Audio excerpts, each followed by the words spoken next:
ورحمة الله وبركاته. أحمد حسين صومالي هاجر إلى كندا وعمره 16 سنة، تم تعيينه وزير للهجرة عندهم.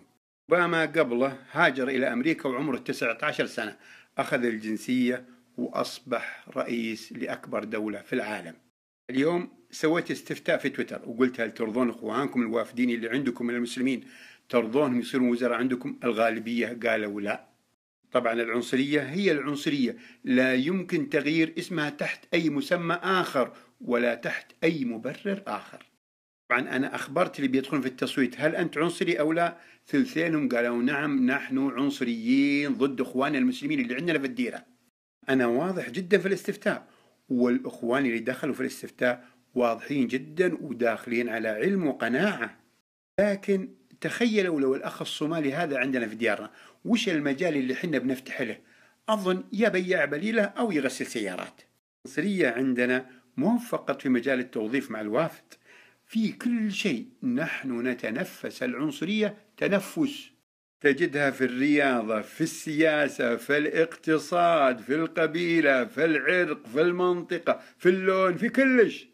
أدركت مساجد في الرياض ما كانوا يخلون الأجنبي يصلي في روضة المسجد. أي والله، كنت ناظر رجلين بعض الشيبان وهم يصلون يدعسون على رجل الأجنبي إذا دخل في الصلاة معنا. هذا في الرياض شايفه بعيني. واحد من العلماء المشهورين المعروفين اللي اشتغلوا في المملكة سنين طويلة، اشتغل 46 سنة يعلمني عن العنصرية. يقول: كنت أدرسهم كيف يتوضون وكيف يصلون وش يقرون وش التوحيد، إذا أقيمت الصلاة ما يخلون يصلي بهم.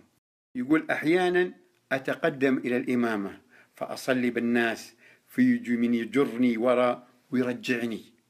يقول: فأصبحت متعود على هالشيء، علما أني أنا اللي أفتيهم وأنا اللي أعلمهم وأنا اللي أدرسهم. عيال هذولاك الجيل اللي كانوا يجرون الإمام من المسجد هم اللي صوتوا اليوم وقالوا لا للأجنبي.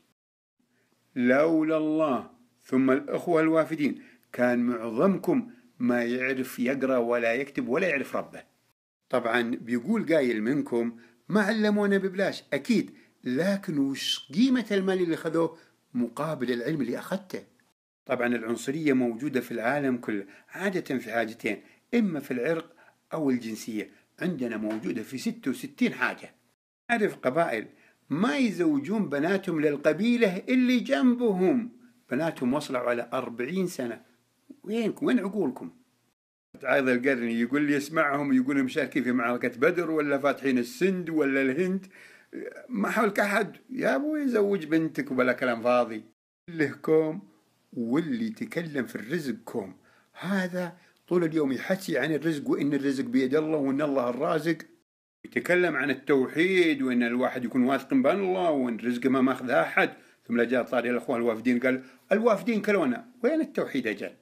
في نوعية أخرى اللي تزوجون من أقصى الدنيا ولا يناسبون ناس هنا قريبين منهم قبائل ثانية. يقول: هم خطنا.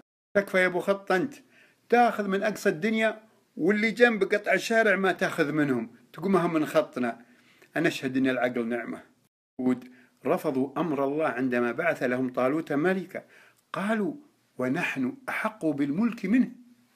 لا تتشبهوا بأخلاق اليهود، مقولة ونحن أحق بالملك منه، ونحن أحق بالعمل منه، ونحن أحق بالمال منه.